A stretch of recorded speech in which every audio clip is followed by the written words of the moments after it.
বসে কেন থাকি? বাহিরে কে দম দম করে ডাকছে, একটু গিয়ে দেখি।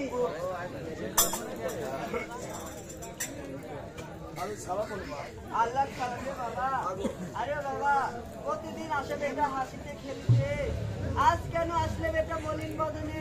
চোখের পানি মুছে বেটা সোনার দাদুমণি, কি খাতিরে কাঁদছো বেটা তাই বলো তো শুনি।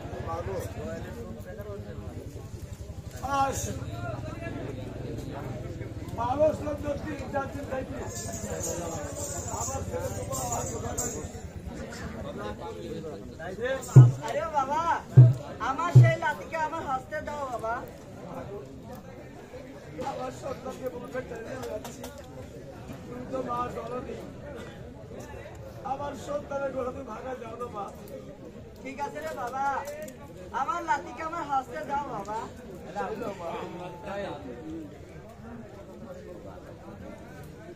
আরে ও ভাই, আরে ও ভাই লাঠি পুটকি, আরে ও ভাই জিলাপি খাবো, আরে ও ভাই খাবো রে ভাই। ভাই খোদা, এই যে মানুষের বুদ্ধি দিন দিন বাড়ে, আর আমার পাগল মাথারের বুদ্ধি দিন দিন কমেই চলেছে। সেই 80 মণ কুড়াল দিয়ে তাকে ফেরে তার মুর্শিদের নাম দেখেছে, পাগল মাদারের নাম শুনেছে, তাকে যে মেরে ফেলেছে। আমি এই কথা কেমন করে বলবো ভাই খোদা? আরে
পাগলকে আমি ফিরিয়ে দিব।